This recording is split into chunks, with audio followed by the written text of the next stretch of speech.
So yun guys, what's up once again, it's ko Joshua Wilson. So syempre nandito ako ngayon sa aking store pa rin.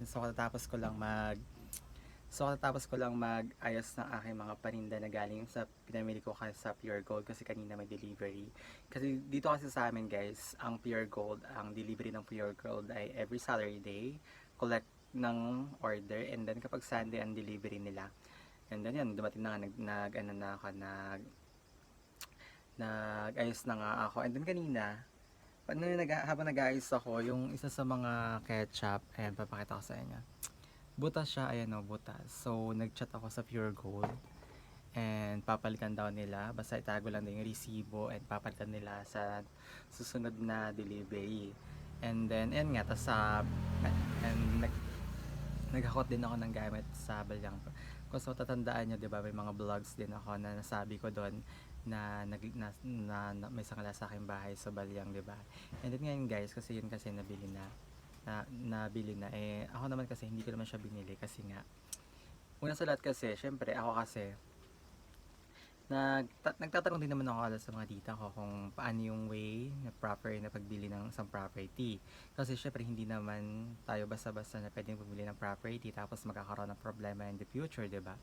So yung property kasi na yun, so wala kasing mother title yun. Ibig sabihin, never pa siyang napatituluhan. And yung area dinedevelop siya ng government, ng LGU. So there are possibilities na makuha nila na kunin yung land in the future. So kung mag-i-invest ako doon tapos ko makukuha din siya. And kung babalik man yung pera, so as another lipat na naman, another gastos na naman. So kaya hindi ko na siya kinuha. And then kinuha ko na lang yung pagkakasangla sa akin para magamit ko pa sa ibang bagay. And then ayun, so dahil nga wala siyang titulo, hindi ko siya kinuha para maiwasan din yung pagkakaroon ng problema pagdating ng araw. Ayun, so since nagka-okay na, naglipat na ako kanina, and then yun, so haggard. And dito kasi medyo okay din naman dito kasi guys, dito kasi sa baba ba yung unang, diba sabi ko nga, unang tali ko kasi doon, so hindi pa naman develop yung ilog, matumal siya. Then ngayon siguro okay na siya kasi develop naman na mas nandun ng tao pag gabi.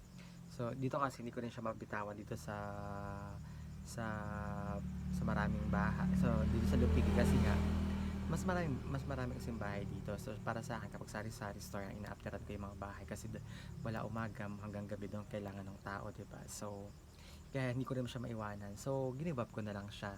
So hindi ko na siya kinuha and give up ko na lang din. Kasi mas pinili ko dito sa baba. So yung kaya haggard ang person. Kasi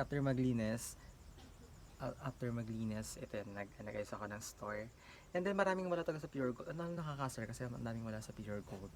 And then ito pa nakakaasar. Yung delivery kasi dapat may mga Coke delivery. Di ba walang delivery ngayong grocery kasi sarado nga sila. Since sarado sila, so walang delivery. Ang daming wala. And then yung Coke dapat at least once a week nag-deliver sila. So ngayon, the whole week na naman, wala na naman siya lang deliver. So wala na naman mga soft drinks. Ang dami na naman wala. So naasar ako. So ang daming, lalo na kapag Sunday, di ba, ang daming tao, tapos ang daming naghahanap, tapos wala tayong maibigay kasi nga wala naman dumadang supplier, so wala naman tayong service para Shopee ka? wala, mamaya busy nag-vlog me.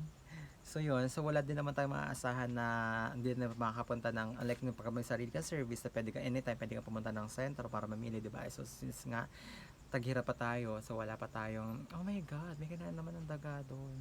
So yun, since taghirap nga tayo, so wala pa tayong service, so tiis-tiis muna sa ngayon, asa lang talaga tayo sa mga deliveries, diba? So sad, fucking sad. So yun lang naman aking ganap sa buhay the whole day. Share ko lang kaya nakaking heart effect. Bye guys!